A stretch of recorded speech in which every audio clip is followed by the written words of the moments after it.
দিন হযরতে ওমর দৃশ্যটা লক্ষ্য করে নবীজির কানে নালিশ দিলেন, হে রাসূল, এ আব্দুল্লাহ আনসারী বারবার নামাজে আসে ঠিক, সবার পেছনে আসে, নামাজ সালাম ফেরানো শেষ হয়ে গেলেই দৌড় দেয়। আপনি তো বলেছেন মসজিদে মুনাফিকদের জন্য কষ্ট হবে আর বাজার মুনাফিকদের জন্য আনন্দ লাগবে। আপনি একটু জিজ্ঞাসা করেন তো ওনারকে।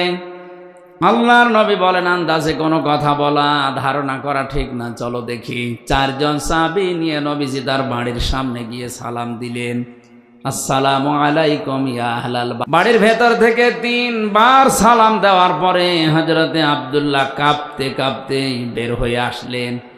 নবীজি বললেন, আব্দুল্লাহ, তুমি তো জানো আমি নবী যদি কারো উপরে রেগে যায়, রাগ করি, মন খারাপ থাকে, তাকে আল্লাহ জান্নাতে দেবে না। কেন 3 বার ডাকা লাগলো? সাহাবী বলে, হুজুর, আমার কিছু কারণ আছে। বিশ্ব নবী বলেন, ওমর সহ কিছু সাহাবী তোমার নামে নালিশ দিয়েছে। তুমি সবার পেছনে যাও মসজিদে, সবার আগে তুমি নামাজ শেষ করে দৌড় দাও, কারণ কি? সাহাবী বলে, ইয়া রাসূলুল্লাহ, ইয়া হাবিবাল্লাহ, আমি মসজিদে যাই আপনার কথা শুনতে আমারও মনে চায়। আমরা স্বামী স্ত্রীর এমন একটা পোশাক আছে শুধু নামাজের, বাকি যে পোশাক আছে এগুলো দিয়ে নামাজ পড়া যায় না। এই জন্য আমার স্ত্রীকে ঘরের মাঝে পাশে একটা গর্ত করে ওখানে আমি রেখে যাই। নামাজটা শেষ করার পরে আমার মনে হয় শুধু নিজে বাঁচলে হবে না, হালকেও বাঁচাতে হবে। তাড়াতাড়ি করে নামাজ শেষ করেই চলে আসি। ওই পোশাকটা স্ত্রীকে দিয়ে বাকি যে ছেঁড়া ছেঁড়া পোশাক আছে ওইগুলো নিয়ে আমি ওই গর্তের ভেতরে বসে থাকি যতক্ষণ আমার স্ত্রীর নামাজ চলে। আপনি যখন প্রথম এসে ডাক দিয়েছেন তখন আমার স্ত্রীর নামাজে দাঁড়িয়ে, আমি তো জিজ্ঞাসাও করতে পারছি না যে শেষ করে দাও তাড়াতাড়ি, কারণ কথা বলছে কার সাথে? নামাজে দাঁড়ালে মানুষ কথা বলে, বিশ্বাস করেন, সরাসরি আল্লাহর সাথে। নবীজি বলেন, সাহাবী, তুমি জিজ্ঞাসা করলে ফাসজুদ ওয়াকতারিব, যে মানুষ কখন আল্লাহর নিকটে হয়ে যায়, যখন মানুষ সেজদা যায় নামাজে, ওই সময় আল্লাহর মাঝে আর বান্দার মাঝে কোনো পর্দা থাকে না। আমার স্ত্রী আল্লাহর সাথে ওদিকে কথা বলছে আর আপনি আমাকে ডাক দিয়েছেন, আমি এখন কি করব? দ্বিতীয়বার সালাম দিলেন, তখনও পর্যন্ত নামাজের শেষ হয়নি। তৃতীয়বার যখন সালাম দিয়েছেন সঙ্গে সঙ্গে ও আমার কাপড়টা ছেড়ে দিয়ে গর্তে প্রবেশ করেছে। এই দেখেন, এখনো ভালোভাবে কাপড় পরতেও পারি নাই, জলদি করে চলে এসেছি, আমারে মাফ করেন। নবীজি কেঁদে ফেললেন, পাশে যারা দাঁড়িয়ে আছে সবাই কাঁদতেছে। বিশ্ব নবী বলেন, এত কষ্টে আছো, এরপরও তুমি জামাত ত্যাগ করো না।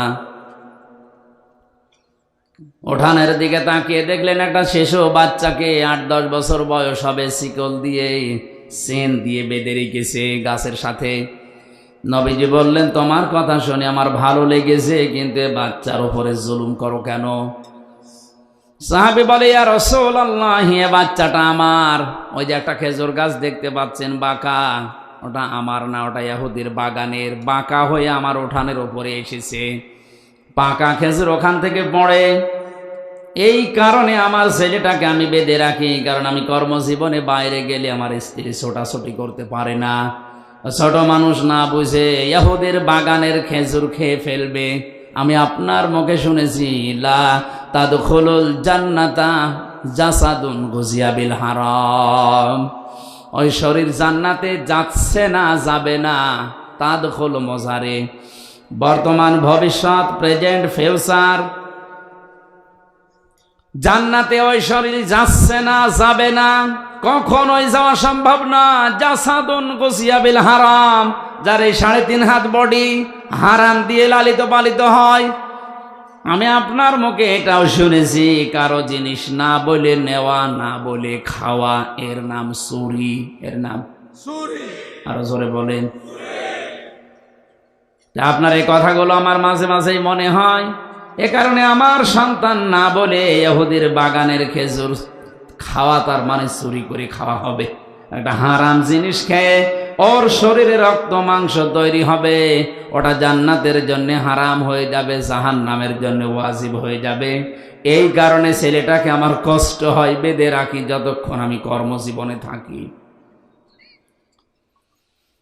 ফেনীবাসী, এ হাদিস শুধু শোনা না, বাস্তবে নিজের জীবনের সাথে প্র্যাকটিক্যাল লাইফে একটু মিলান তো।